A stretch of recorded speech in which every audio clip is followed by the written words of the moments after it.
Болды. Так, саламатсыздар ма, құрметті көрермендер. Так, біз кеш жарық. Өткенде біраз народный медицина туралы сөйледік. Онда біз бұлай жалпы түсініктеме бердік та. Енді біз сәл уже конкрет, яғни отдельный әрбір неге темаға тоқталып өтеміз. Бүгін біздің тоқталатын темамыз мизаждың өзі не? Так, өткенде бұлай жайлап айтып кеттік, енді сол теманы біраз общий түсіндіріп өтпекшіміз, мақсат. Так, өткенде бізге көп комментарийлар келді, келгенде біреулер замечание қылды, бізге анау не деді, көп сөздерді араластырып жіберіпсіз. Сол күні мен бір сөз айттым, нәпс деген баладыр, ұяңғанытқа саладыр деп. Так, соған бір сұрақ етті, мен жауап беріп кетейін қазір. Бұл енді өзбек тілінде айтылған. Қазақтыққа ауыстыратын болсақ, енді бәріміз түрік халықтарымызға түсінеміз бір сөздерімізді, бірақ сонда переводтап кетейін мен. Нәпс деген сондай от дейді, бұл не дейді, сондай бір табиғаттың жаратылған нәрсесі адамды отқа салып жібереді дейді. Егер өзіңіздің жеп, ішу, тұрыс жүрісіңізге қарамаса, сол күні мен айттым, екі нәпс бар деп, біреу тамақтың нәпсі, біреу жыныс нәпсі. Біз бүгін сөйлейтін асылым тамақ нәпсі болады. Тамақ нәпсі деген тамақты қалай жейсіз, қанша жейсіз, қай уақытта жейсіз? Үш сұрау тұрады бұл жерде. Так, значит, қанша жейсіз, қай уақытта жейсіз, қалай жейсіз? Бұл үшеуіне жауап береміз. Бүгін енді біз мизажға тоқтаймыз дедім. Значит, жаңа айтқан сұраулары. Бірінші сұрау сол болды. Так, және бір сұраулары көбірек адамдар біздің сена қандай дейді. Және телефондар бар еді, телефонға звондамай көп сұрақты. Мен өзімнен прямой. Біздің сенамыз бір күндегі тәулігі 8.000 теңгеден болады. 10 күнге сонда 80.000 болады. Ішіне барлығы кіреді. Тамағы, емі, лечениясы, уколдары, барлығы ішіне өзін қамтамасыз етеді. Лечения. Так, енді бүгінгі айтатын темамыз біздің мижаз туралы сөйлейміз де, мижаз. Өткенде сұрау беріпті, мижаздың переводы қалай өзі? Сіз мижаз жейсіз, мижаздың переводы қалай? Ол вообще қазақша терминде бар ма? Орыс тілінде қалай болады? Сол туралы сұраулар берген. Енді мизаж деген сөздің өзі бұл арабша сөз. Мизаж дегені орысша переводы смещение деп аталады, смещение. Так, енді орыстар бұны перевод қылған натура деп. Натура дегені мен ойлаймын, бұл дұрыс перевод емес. Натура деген сөз, смещение деген бұл дұрыс. Енді өзінің мижаздың определениесін айтатын болсақ біз, орысша былай деп айтады. Мизаж это когда противоположные качества смешивается, останавливается в определенном пределе дейді. Бұл дегені қарама-қарсы күштер бір-біріне аласып, бір тиянақты жерде тоқтағанға, жағдайға біз мижаз деп айтамыз. Бұл бір қарағанда өте қарапайым көрінеді. Атап бір қарағанда өте түсінікке қиын. Бірақ бұның ішіне кірсеңіз, бұның астында өте қызық әңгімелер бар. Сол әңгімелер туралы бүгін сөйлеп өтеміз. Енді бұған қазір менің бұл переводымда онша түсінер болған шығар. Бірақ қазір неден мысалдармен көрсететін болсақ, бұл тегін түсінерлі болады. Енді бұл теория, философик теория деп мен өзім ғылыми тексерулердің ақырында тоқтағанымыз, бұл философик теория. Философик теория деген философияға негізделген бұл. Енді неге философия десеңіз, бұл осы уақытқа шейін, бірақ философтар бұл туралы мен қанша литератураны қарап жүремін, философтар бұған бір анықтама бермеген. Бұл мижаз деген не өзі? Бұл қалай істетіледі? Бұның орында жаңағы жағдайлары қалай? Бұның қазіргі медицинада орны қалай? Ол туралы философтардың айтқан әңгімесі жоқ, мен почти көрмеген. Енді біз бұны үйреніп шыққанда, біз сондай неге келдік? Бұл философик түсінше дегенім, потому что бұны жаңағы народный медицинаның барлығы осы мижаз теориясына негізделген. Осы мижаз теориясына қарап бұлар диагноз қояды, бұған қарап диета береді, бұған қарап лечение қылады, бұған қарап профилактика жасайды, бәрін осы мижазға байланысты өткізеді. Енді қазіргі біздің Европа медицинасында бар ма бұл теория? Европа медицинасында бұл философиядан Европа медицинасы ұзақтау. Мен Целиноградта оқыған кезде, екінші курсты бітіргенде мен біздің оқытушымыз болған философиядан. Мен сол кезде оған сауал берген, сұрақ. Мен осынша философияңызды оқыдым. Философияның медицинада қолданылуы қалай болады? Сонда сол кісі маған былай қарап отырып, ешқандай жауап бермеген, бірақ маған бүйтіп айтқан. Серуен деген, сенген түйем сен болсам, серуендемей мен өлейін дегенде маған 3 баға қойып берген сонда. Ешқандай сұрау жауап болған емес. Мұның тегіне барып қарасам, бұл қазіргі философия, современный философия. Вообще медицинадан ұзақ екен. Енді былай қарасаңыз, сіз или ашқазан ауруын лечение қылатын болсаңыз, или давлениені лечение қылатын болсаңыз, сіз философия туралы кем ойлайсыз? Современный медицинада. Ескі медицинада бәрі философияға байланысты. Так. Енді бұл философияны, бұның қазіргі философиямен қалай байланысып болады? Енді Қытай медицинасын алатын болсақ та, осы мижаз теориясы бар. Бұл жерде Янин теориясы дегеннің несі көрсетілген? Так, сүйрегі. Янин деген теория көрсетілген. Мына жерде ыстық мижаз көрсетілген, мына жерде суық мижаз көрсетілген. Вот бұны алатын болсақ, қашанда мысалы екі қарама-қарсы заттар бір-бірімен араласып, бұлар бір жағдайда тоқтаған жағдайды біз мижаз деп айтамыз. Енді бұл ыстықтың ішінде суық бар, суықтың ішінде ыстық бар деген. Бұл енді былай қарағанда қазіргі современный философияны алатын болсақ, бұл Енгелисте жазылмаған, Ленинде жазылмаған, бұл Марксте жазылмаған, бірақ Енгелисте жазылған. Енгелисте диалектический материализмді құды осы теорияны айтып кетеді. Бұл қағанда теория единства противоположности дейді. Құды осы теория соған сай келеді. Міне бұл жерде единство деген екеуі бір жерде тұрып, екеуі бір жерден айырылмайды. Екеуі бір-біріне қарама-қарсы, екеуі бір-бірінсіз жасай алмайды. Так, екеуі бір-біріне қарама-қарсы, осының основасында бүтін медицина, бүтін жаңадағы философия, бүтін табиғаттың нәрселерін бәрін түсіндірсе болады. Енді Конфуцийда бұл туралы бүйтіп айтады. Янин теория дейді, теория в небесах дейді, который объясняет тысячи мелочей дейді. Bunu қазақша аударатын болсақ, бұл аспандағы өте жоғары дәрежедегі түсінше. Бұл бүтін дүниедегі мыңнан бір майда шүйда нәрсенің бәрін түсіндіріп беруге қабілеті жетеді деген мағынаны білдіреді. Енді мен өзім оқыған кезде 3-ші курста мен шәкірт түскен, менің ұстазым, бірінші ұстазым Алмазбеков Шамыл Құрбанович болған, ол кісі ұйғыр кісі болған Ташкентте. Ол кісі илотерапияны маған үйреткен. Сонда осы мижазды маған бір параққа жазып берген, оқып жаттап келдім. Мен барып бір күнді бәрін оқып жаттап келгем.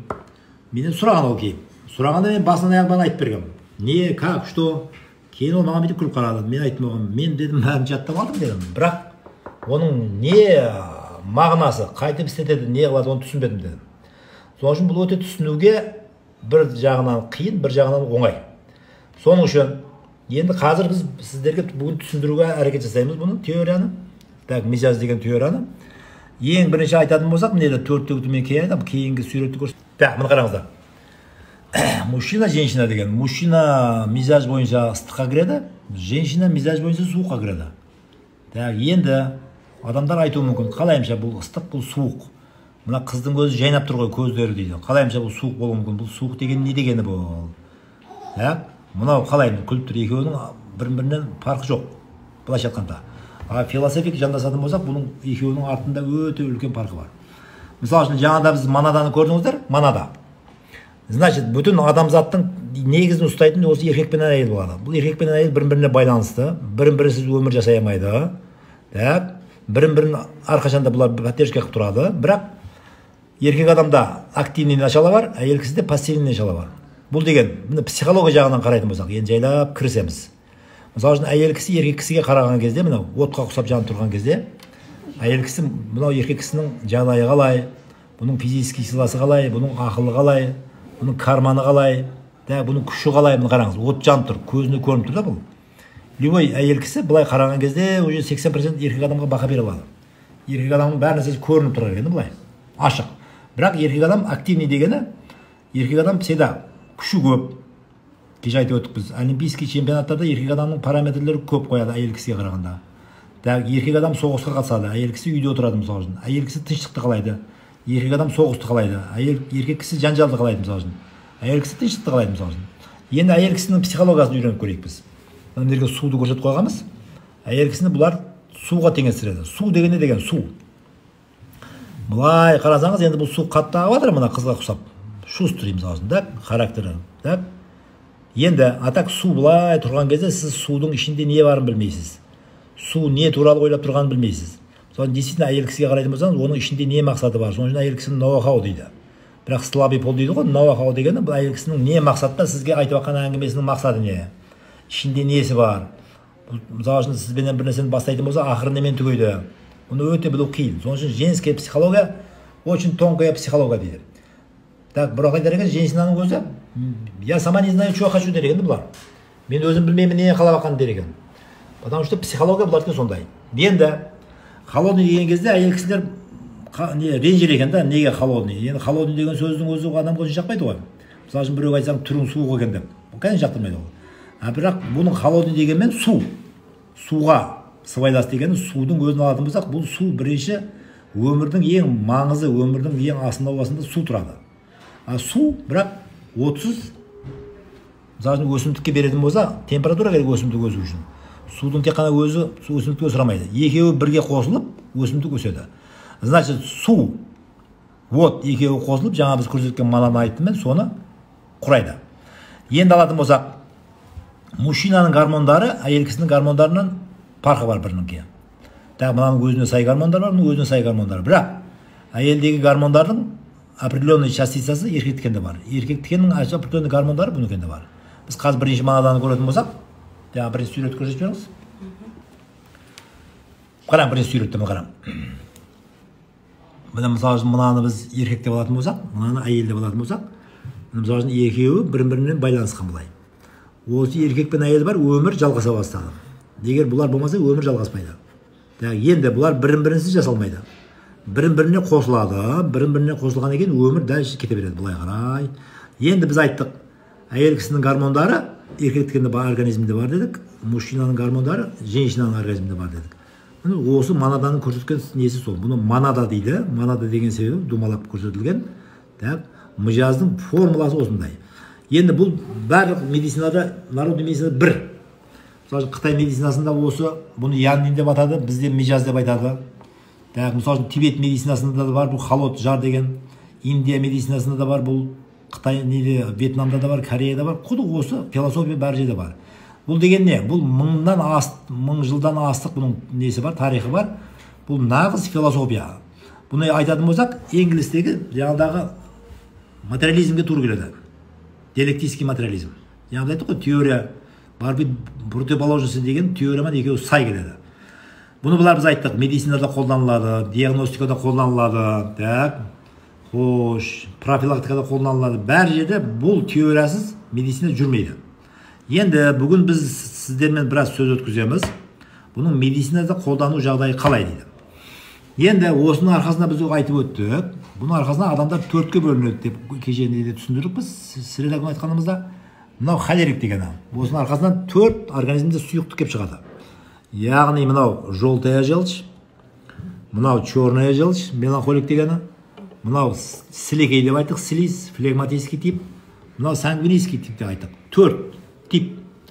Бұны орысшада темперамент деп атайды. Адамдар төрт типке бөлінеді. Бұны біз зерттейтін болсақ, бүтін психология, психосоматика, диагностика, лечение барлығы осының негізінде жатады. Әнеуін айттық біз, мына холерический тип. Адам отырды шляпасына, мынау қарады, мынаған мынандай реакция беріп жатыр. Потому что бұның ішінде желтая желчь көп. Желтая желчь көп адам ашуы тез шығар екен. Оның шустрый болар екен, миясы қатыстыр екен. Мен айтып өттім, 97% Нобелевский премия алғандар холерик болар екен дедім мен. Потому что бұлардың қанында мочевой кислота көп болар екен. Даже сондай теория назария шыққан, мочевой кислота адамның миясын істеуді жақсылайды екен деген теорияда шыққан. Адамдарға даже внутривенно мочевой кислотаны жіберіп те көрген. Енді мысалы не үшін меланхоликтен Нобелевский премия алмаған? Бұлардың организмде суықтық көп. Суықтық көп дегені, бұларда черный желчь көп. Мына бұлардың отырысын қараңыз енді. Отырысы настроениесі жоқ, ғам ішінде. Бұлай қараңыз, ойында ойлар көп.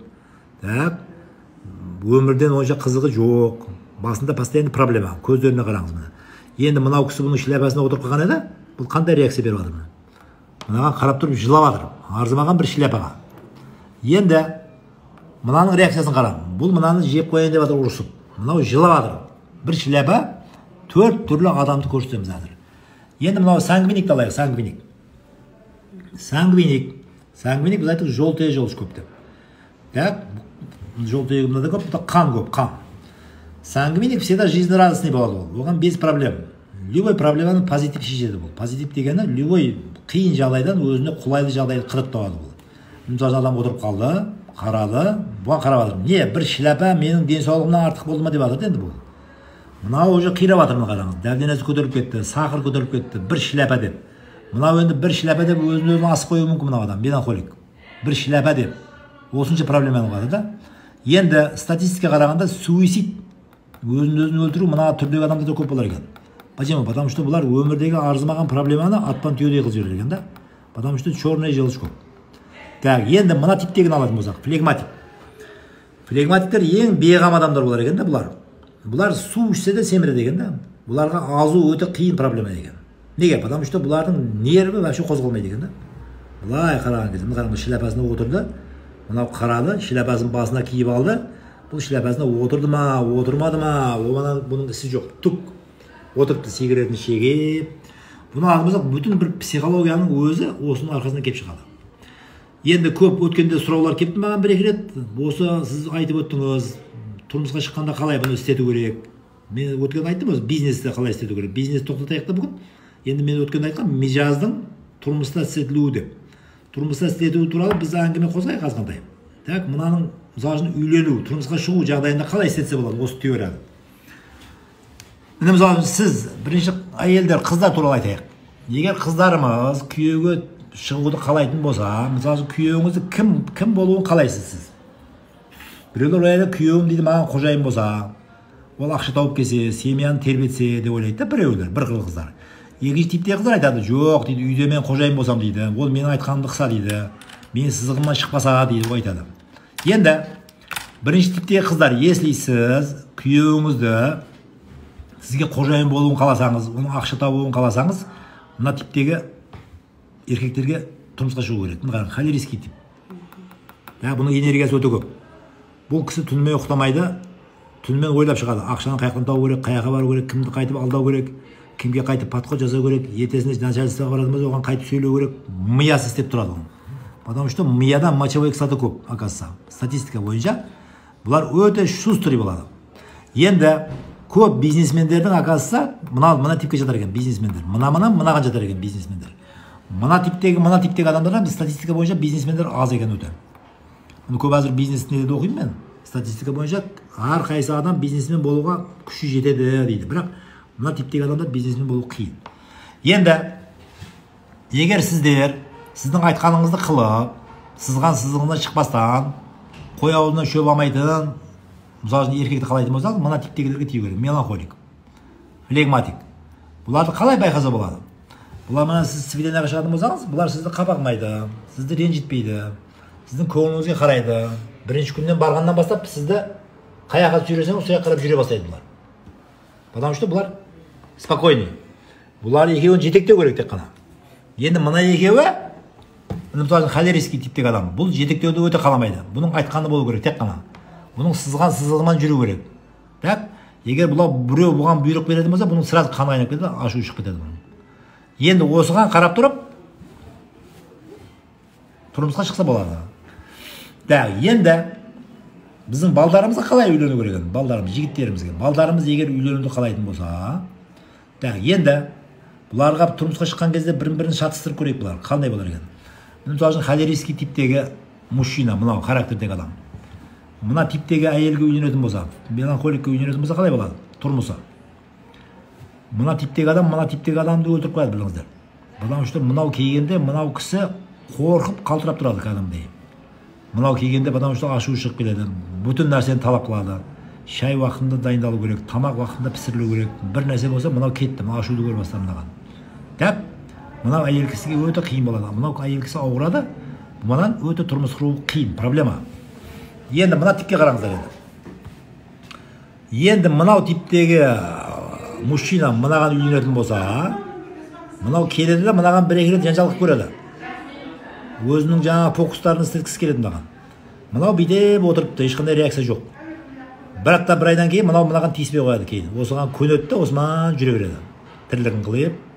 Енді мына типтегі мужчина мына типке үйленетін болса, сангвиникке. Бұл сангвиниктер өте оптимист болады, позитив болады. Одан кейін олар жағдайға қарап өте приспосабливаемыз дейді. Кірісіп кетеді жағдайға қарап. Мысалы мынаның ашу шығып келгенде, мынау қыз бала болады, мынаның көңілін қалай табу керек, саз біледі. Шайын қойып береді, жақсы сөйлейді. 10 минуттен кейін мынау холерик өзінің ашуынан түседі, кейін шайын ішіп отыра береді, мынаның жағдайын сұрайды кейін. Мына қараңыздар. Целый ғылым келіп шығады бұл жерде. Как выходить замуж? Как себеп выбрать, мысалы өзінің қалай үйленсе болады туралы.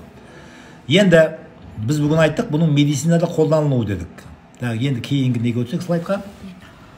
Так, міне біз айттық бағана, бүтін табиғаттағы нәрсенің бәрі ыстық суыққа бөлінеді дедік. Так, ыстық суыққа бөлінген себебі қазір бізде физика бар.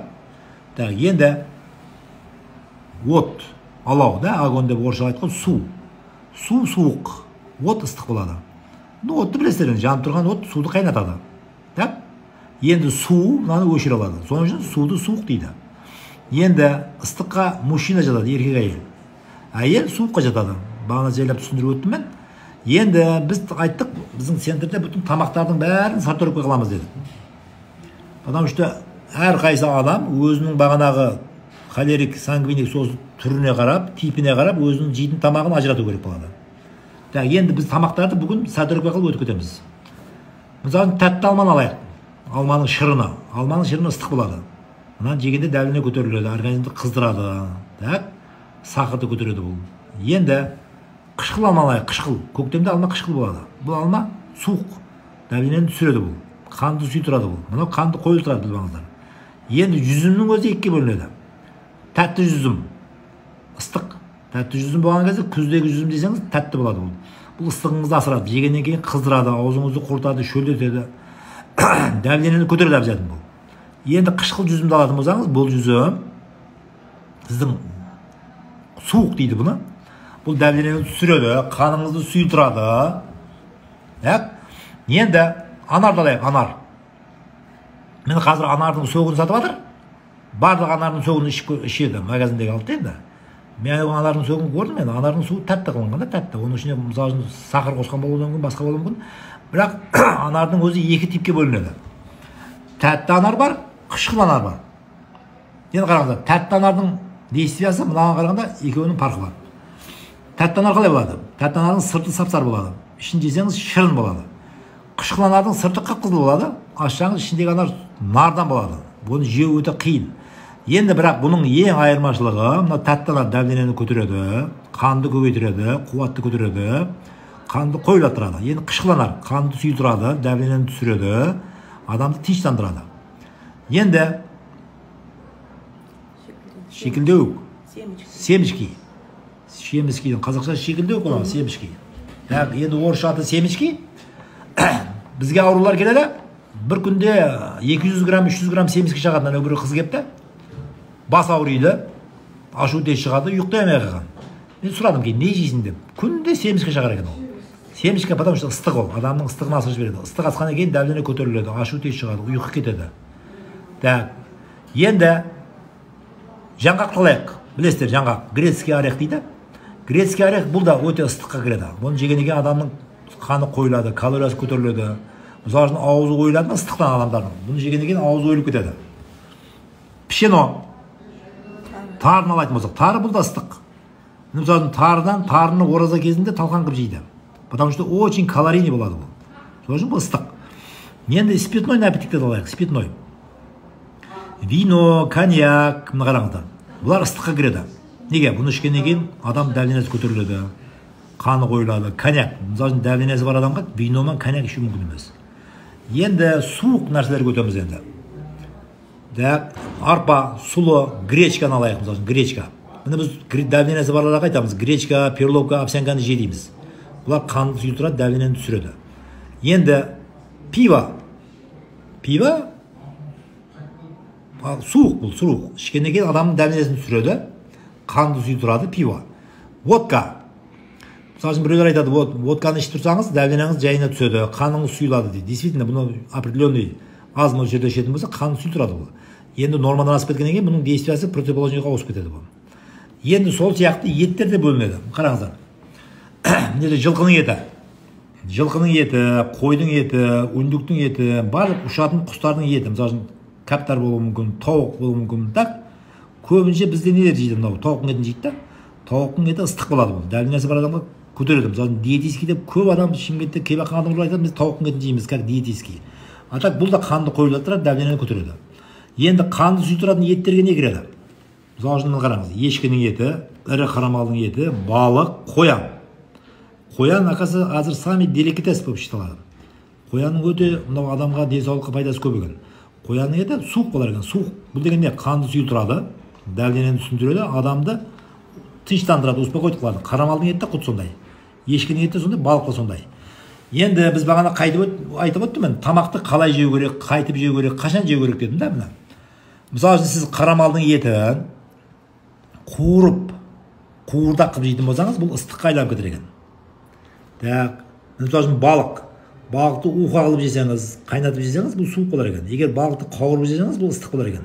Мысалы үшін қауырып жеген балық обязательно дәмдене көтереді, қанды қоюлаттырады. Соның үшін бұларды суық ыстығын білуден тысқары, бұлардың дайындалу методтарына да көңіл бөлу керек. Бұл бүтін тағамдарды бөлдік үстіп. Енді қазір біз бұл тағамдарды бөлгеннен кейін, бұл тағамдарды жегеннен кейін адамда қандай өзгерістер болады, адамға ауруға қалай шалығады, сол туралы әңгіме жүргіземіз. Кейінгі слайдты алсаңыз. Мына қараңыз. Мизаж туралы жаңа әңгіме айтып кетейін да, мизаж туралы. Мизаждың ең ақырғы типі круговорот дейді. Круговорот. Яғни өмірдің басында тоғамайсыз, ақырында тоғамайсыз. Қашан басталған мысалы үшін? Мына курица. Мына қораз, тұқым, тауық та. Кім бірінші дүниеге келген? Тұқым ба, қораз ба, тауық па? Мұны ешкім осы уақытқа шейін білмейді. Бұл айланып жүре береді былай. Соның үшін дүние қашан жаралған, кім жаратқан? Бұл әлгі шейін сауал, бірақ біз айтамыз, біздің Ибн Синаның медицинасы бойынша бүтін дүниедегі барлығы жаратылған. Жаратылған, бұның бәрі төбеден контролда тұрады.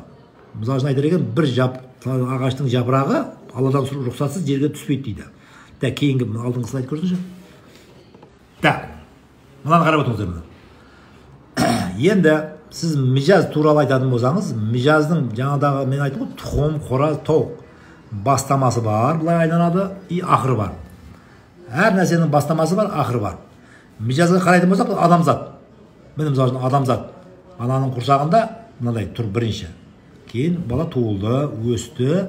Бұның ыстығы бірінші кезде көп болар екен, ыстығы ең көп болатын мына кезде болар екен. Кейін ыстығы секен азайып барар екен былай, қатеген кезде. Мысалы 60-қа 100-ге келген адамдарды көрсеңіз қалай?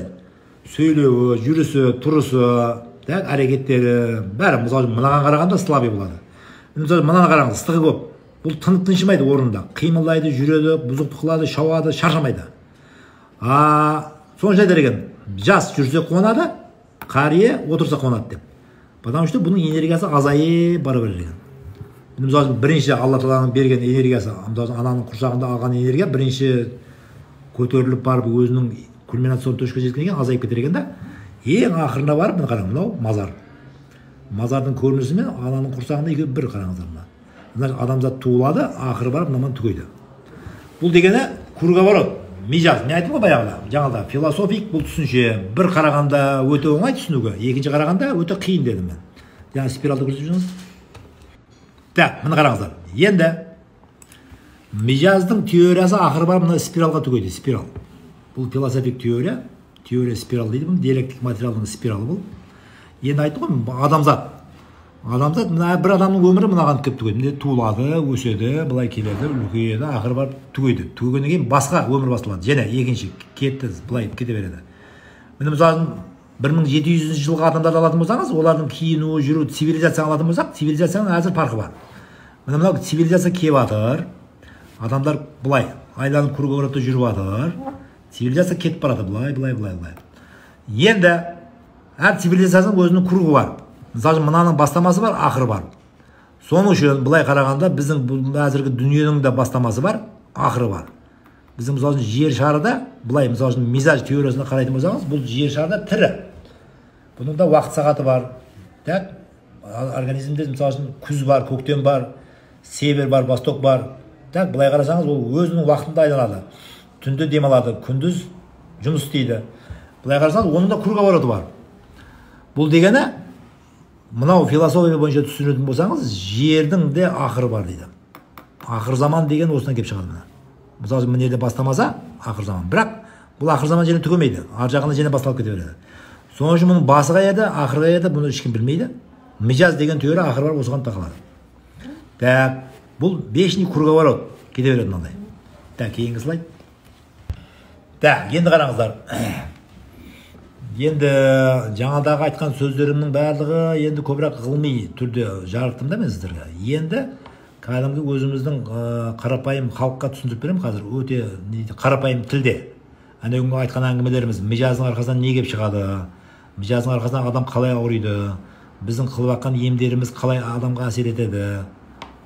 Простой сөздермен, қарапайым сөздермен мен қазір түсіндіремін. Рұқсат берсеңіздер. Да, міне қараңыздар енді. Мынау ашқазан. Сөздің өзіне қараңыз. Ашқазан. Мынау ашқазан. Ашқазан. Адамның қазаны мінеді. Қазанға не кіреді? Бауыр, мынау ашқазан, ұйқы без, мынау ішектер бәрі кіреді. Осының бәрі ашқазанды құрайды. Енді осы ашқазан қалай істейтін болса, біздің организм сондай жақсы істейді. Мынерден секен тамақ кіріп келеді былай. Сөйтіп мына ас қорытылады. Міне мысалы сіз қазір мына палау істеп жатыр екен. Палаудың өзінің рецепті бар. Қай уақытта нені салу керек, қайтып дайындау керек. Так, сол бойынша істесе палау өте дәмді шығады. Егер де ол рецепт бұзылса, палауды жеп болмайды адам. Енді бешбармақ пісірбас, біздің қазақтар жақсы көретін. Бешбармақтың да өзінің уақыт сағаты бар. Қай уақытта ет салу керек, қай уақытта су құю керек, қай уақытта қандай ет салу керек, қай уақытта пияз салу керек, бәрі өзінің формуласы бар. Егер одан бұзылса, ол адамға кері әсер қылады. Енді мысалы мына жігіт плов дайындап жатыр, дайындап жатыр. Пловға сіз үстіне не құйып жібересіз? Гречка салып жібересіз, маш салып жібересіз, мысалы айран құйып жібересіз. Не болады? Плов кетті мынау. Плов айниды. Құды сол сияқты. Мына адамзат тамақтанып жатыр. Тамақтанып жатқан кезде егер де бұл дұрыс тамақтанса, неде ашқазанда тамақ жақсы әзім болады, тамақ жақсы пісіріледі. Тамақ жақсы пісірілгеннен кейін секен организмге ол қан болады, мына бауырдан кейін қан болып тарқайды. Тарқағанда қалай? Сіздің жүрегіңізге қуат береді, басыңызға қуат береді. Мысалы үшін бұлардың бәрі мыназдан қызметші органдар екен бұлар. Бұлар мысалы үшін жүректе тек қана қанды айдап береді, мия істеп береді, тамақты береді мынау, калорияны береді мына жақтан. Енді сіз тамақты мижазыңызға қарамай, мысалы үшін сіздің ыстығыңыз асып кеткен ба, суығыңыз асып кеткен ба, соған қарамай тамақты жедіңіз. Енді потому что біздің қазір білмейді адамдар қай уақытта қандай тамақ жеу керек. Сол үшін өткенде айттым мен. Біздің центрде біз адамдарға индивидуал тамақты ажыратып береміз дедім. Қай уақытта қандай тамақ жеу керек. Қайсы тамақты қай уақытта жесе, адамға зиян болады дедім мен. Міне кеше мен сіздерге айттым. Бір апай келді дедім, давлениемен. Үйінде бір ай лечение алған, қолдарым бәрі көгеріп кеткен, бізге келген давление түспей жатыр. Сағат 2-де барып көрдім мен. Давление 240. Одан сұрадым, апай, жүзім жеген күнде. Не болды жүзімнен? Жүзімнен кейін мынау ішкерде ыстық асып кетіп қалды. Ыстық асқаннан кейін, одан кейін қан қойылады, давление көтеріледі, кетті соңынан. Енді соның үшін мен өткенде қатты айтып жатырмын. Қазір біздің адамдар әрекет қылу керек, чтобы давлениясын қанын сұйытырып, давлениясын 120-ға, 120-ма, 180-ге түсіріп, соған жүру керек. Сонда адамзат ауырмайды. Ауырмағанда қалай? Қазір сөйлетіп көресіңіз, кейінгісін. Егер де оған қарамайтын болсаңыз, қаныңыз қойылады, міне кетті, сақыр боласыз. Егер оған да қарамай жүре берсеңіз, ана күн маған біреу келіпті, мен диета ұстамаймын. Так, мен айттым, диета ұстамасаңыз, инсулиніңіз бар, алып жүре беріңіз, қайтарып жібердім ол кісіні. Енді диетаға қарамастан инсулинді алып жүргенде сахарыңыз нормально жүре береді. Бірақ тамырларыңыз бекіліп барады, қарасан болады. Мына қарасанда мына аяғы кесіп тастаған. Мына жүрегін қараңыз. Бұл вечный инвалид кетті. Бұның көрген өмірі өте қиын мәселе. Неге? Тамырлар бекілгеннен кейін, тамырлар бекілген аяқтар мұздайды, тамақтар әзім болмайды, бүтін денесі қақсайды. Бұны әңгіме айта берсек көп. Бірақ бұның осындай осложнениесі өте көп болады. Енді мына қараңыздар енді. Мынау инсульт болған. Тоже бұның ең негізгі себептерінің бірі қан қойылып кеткеннен, давление асып кеткеннен болады. Бұны көріңіздер, аузы кесеп қалған, қол аяғы істемейді, отыр. Мысалы үшін бұл өткенде үлкен бизнесмен болған болуы мүмкін. Бұны өткенде аяғынан от шығып, мысалы үшін қанша заводтарды басқарып жүрген болуы мүмкін. Бірақ сол кезде өзіне қарамаған. Давлениені 120-да 80-де ұстамаған. Мынау здоровый образ жизни дейді. Салауатты тұрмыс салтын апармаған. Соның арқасында кейін мынау келіп отырмын. Енді уақыт өтіп кетті мына. Бұны турлау өте қиын. Енді мынаны қараңыздар енді. Тоже мынау қан қоюлықтан болады. Инфаркт кетті мына, инфаркт. Қазір бізге адамдар келіп жатыр, мысалы үшін 4 рет инсульт болғандар келіп жатыр. 3 рет мынау болғаннан кейін мынаны шунтурине қылады. Бекілген тамырды ашады да мына адамды өмірге қайтарады. Адам өмірге қайтарғаннан кейін біраз уақыт жақсы жүреді. Бірақ определенный уақыттан кейін ол диетаға қарамайды. Салауатты тұрмыстарын ұстамайды. Қайтадан тамыр бекіледі. Так қайтадан екен мынада ауырады. Ана күн кепті біреу. Баласын 3-ші рет шунтурине қылған, баласы операциядан шықпаған. Міне кеше біздің бір жақынымыз. Так, енді жақын болғанда уже танысқанбыз ғой келіп.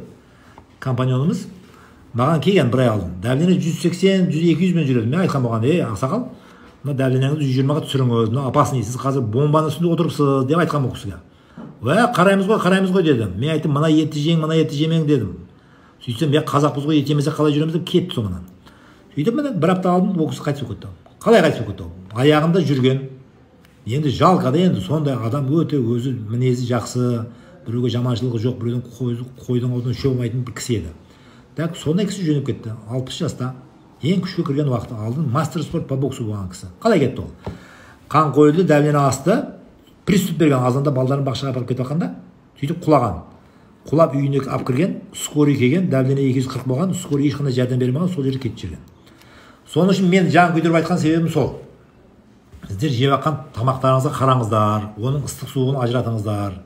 Так, енді бізге келіп организмді чистка қылыңыздар. Одан кейін дәлденеңіз 120-80 мен жүреді, дәрі ішпестен. Енді көп адамдар қалай алдап қояды? Дәріні ішіп алады, мына кісі инсулинді алады, жүре береді мысалы үшін. Мынау кісі бірінші сахар басталған кезде әрекетін қылып, сахарын түсіріп, полын түсірсе болар еді. Мынау жүре берген, ақыры барып инсулинге отыр, міне ақыры мынауға кетті, аяғын кесті, полный инвалид адам. Көріп тұрса, түріне қараңыздар бұны. Бұл инвалид болып болған адам уже.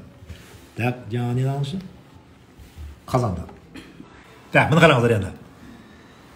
Ең көңіл бөлетін нәрсе адамзат, мысалы үшін жаңа 4 типке байланысты қай уақытта қандай тамақ жеу керек. Мысалы біз біреулерге айтамыз жылқының етін жемеді. Біреулерге наоборот айтамыз жылқының етін жей беріңіз, свежий жеңіз, тұздалмаған жеңіз. Біреуге жылқының ет жағады. Біреуге жылқының ет болмайды. Біреуге мысалы наоборот анардың соғын іш дейміз, қанын көбейту үшін, қуатын асыру үшін. Біреуге ананы ішпе дейміз. Неге? Біз оның бірінші келгенде мижазын анықтаймыз. Айттым ғой жаңа, тамырды көреміз. Оның 10 мижазының параметрі бойынша диагнозын анықтаймыз. Одан кейін оған индивидуальный біз айтамыз тамақты, қандай тамақ жеу керек, қандай тамақ жемеу керек. Так, кейінгі слайд ашып жіберіңіз. Так, енді қараңыздар, мына здоровый печень. Так, бізге қазір келеді, біз ол тамырды көреміз, тамырдан айтамын, мен осындай деп. Кейін оларға заңды түрде біз УЗИ қыламыз. УЗИ қылғаннан кейін қазір келіп жатқан адамның 90% жировой гепатоз. Жировой гепатоз деген не? Мысалы қып-қызыл мынау, таза бауырда. Жировой гепатоз болғаннан кейін мына шлакқа толады. Былай. Шлакқа толғаннан кейін бұл адамда түрлі өзгерістер басталса. Не? Аузынан жаңағы заман иісі шығады. Тамақтан кейін әтші келеді аузына, кекіреді. Тамақтан кейін мына бауырдың тұрған жері ауырласады, приступ береді. Көп енді жалобалар. Егер де осы уақытта мынаны тазалап, диетасын тураласа, бұл мына этапқа өтпейді. Уже цирроз болғаннан кейін уже қиын мәселе. Мына қараңыз, цирроз болды, бүтін мынаның бәрі шлак. Мына бір шлак. Шлактар басып кетті де, уже бауыр циррозға айналды. Бұны қайтару мәселесі қиындау. Бұдан да өтіп кетсе, мынаға өтіп кетеді кейін. Рак печени болып кетеді. Бұны қайтару өте қиын. Енді біздің айтып жатқан методикамыз мына этапта жақсы пайда қылады. Мына этапта біздің айтқан методтарды істеп, бауырды очищение қылып, мынаны тазалап, қойғаннан кейін бауыр мына жағдайға қайтып келеді. Адамның дәлінесі 120-дан жүреді. Бағана көрсеткен инсульт, инфаркт, сахарында аяқ кесіп тастағандар болмайды. Соның үшін мен айтып жатырмын. Адамдар, мен айтып жатқаным әзір слишком көбейіп кетті адам. Қазір көп адам сұрасаңыз, дәлдене жүре береді рабочий. 160-170 ол оны менсімейді. Мен дәлденем жақсы, қанша жүресіз? 160-та жүремін. 120-ма 180-де жүрген өте аз.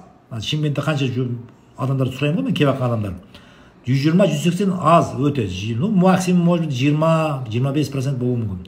А так 70% адамда қан қою. Олар деген кандидатура, жаңа мен айтқан инсультқа, инфарктқа, сахарный диабетке. Соның үшін мына этапта түседі керек. Бұны лекарство емес, очищение, диета, салауатты тұрмыс салты, тазалау.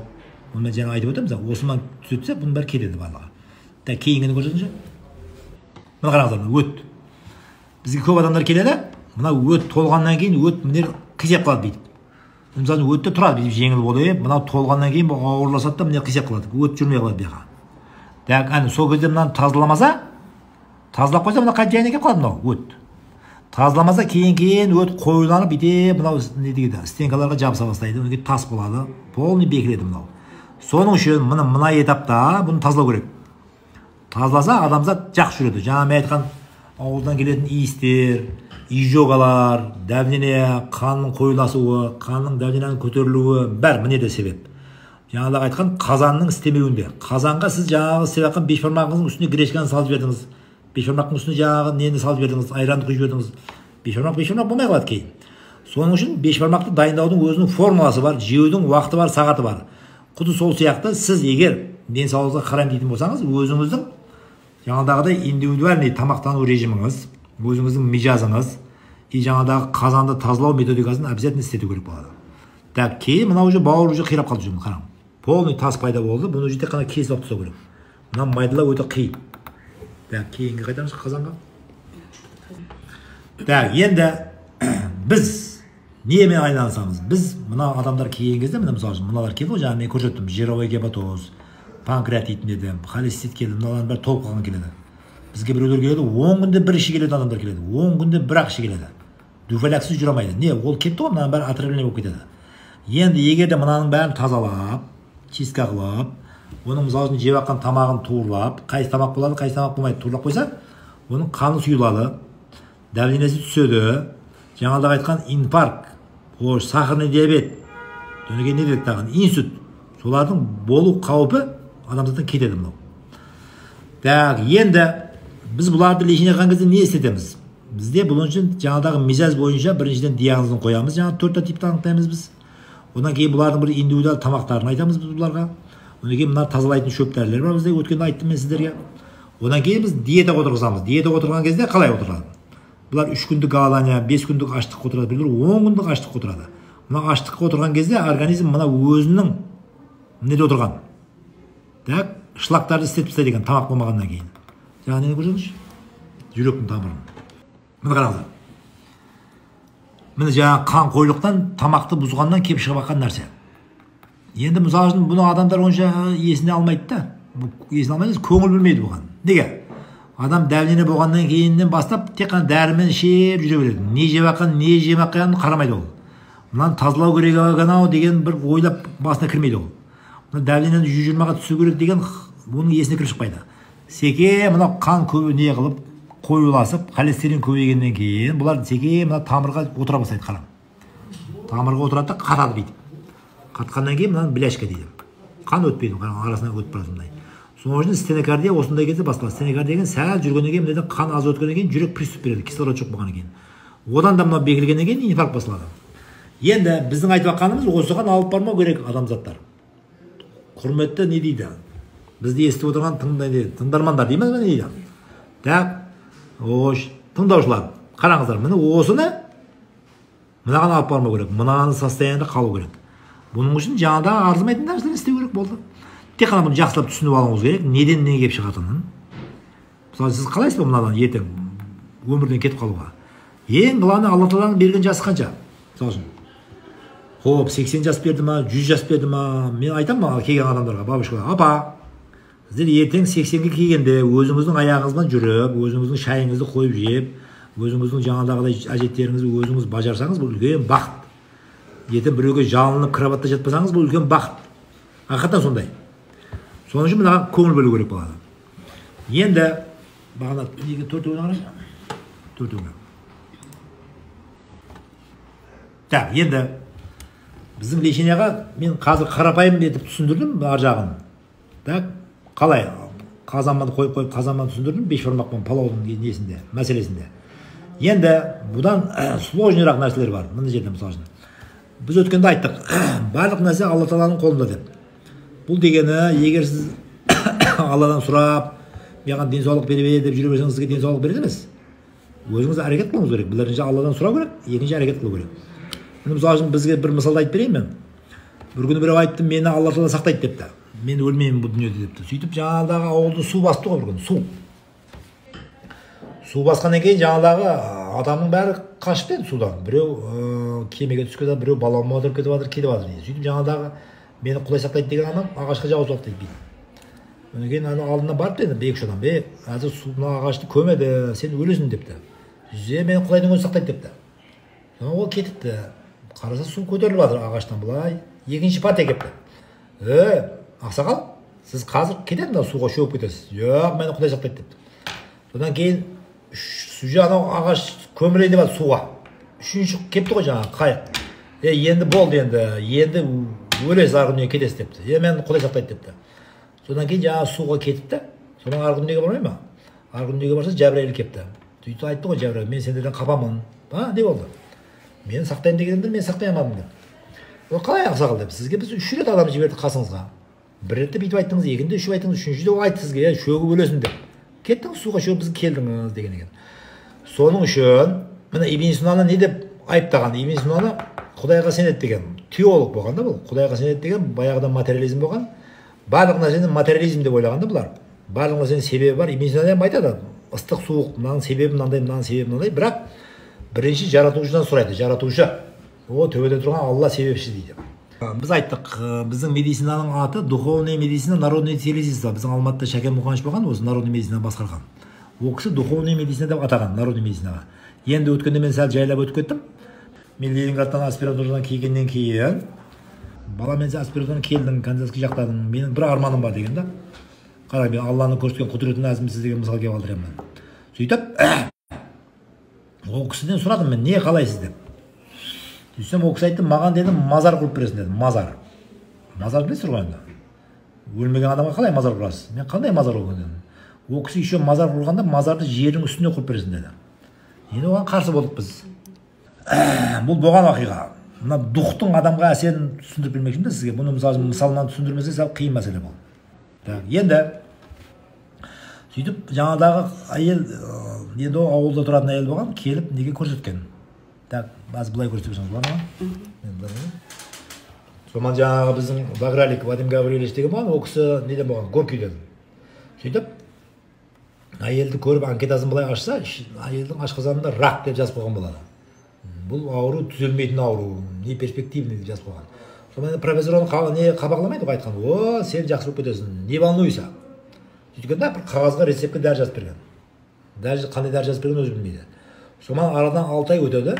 6 ай өткеннен кейін қараса бір әйел келіп, жаңа профессордың қолын сүйіп, сізге үлкен рахмет, сіз менің ауруымды түзеттіңіз деп айтады. Жаңағы Баграликтің өзі айтып береді болған әңгімені. Сонан ол кісі айтады, сен қашан келдің маған, сен қашан көрдің мен сені, қалай түзеттім мен сені, мен фамилиям пәленше, ол айтады, анкетасын әкелді дейді. Анкетасын әкелді, былай қараса өзі қолыма жазып қойған екен. Бұның жасауына 2 ай қалды, диагноз осындай рак, 4 степенде жазып қойған екен. Енді қараңыздар, бұл әйел қалай түзелді рактан? Рактан қалай түзелді? Бірінші, мынау айттым ғой мен, дух, жаңағыдағы 4 типті көрсеттім, духы қалай?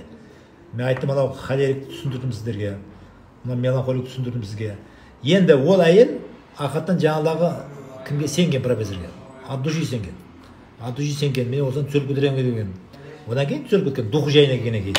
Енді ең қызығы, біздің жаңағы профессор, мен, может быть, Нобелевский премия алатын шығармын, жаңа лекарство шығардым ба деп жаңағы сұрайды ғой, не қылдың үйге барғаннан кейін дейді.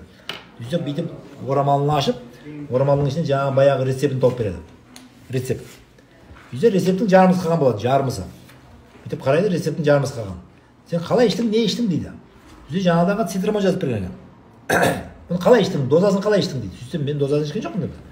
Өзіңіз айтыңыз, маған 3 рет іш деп.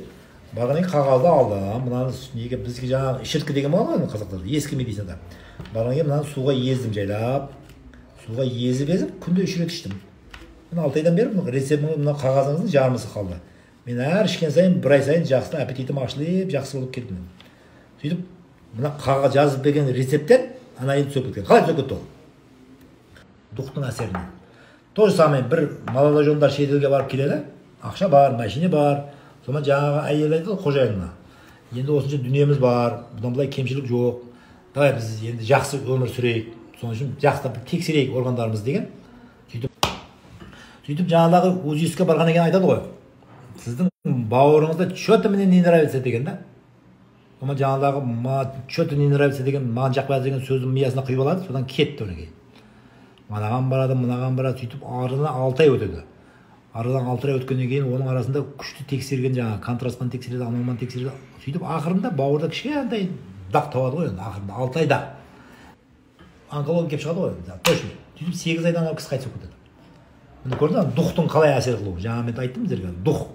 Соның үшін біздің Шәкен Мұқаныш духовная медицина деген. Соның үшін адамның ең главный бірінші духына қарау керек. Дух қаншалықты күшті болса, адам сенсе, бірінші Алладан сұрау керек, кейін адамның духовный состояниесіне қарау керек. Одан кейін жаңа мен айтқан адамның мижазына қарау керек.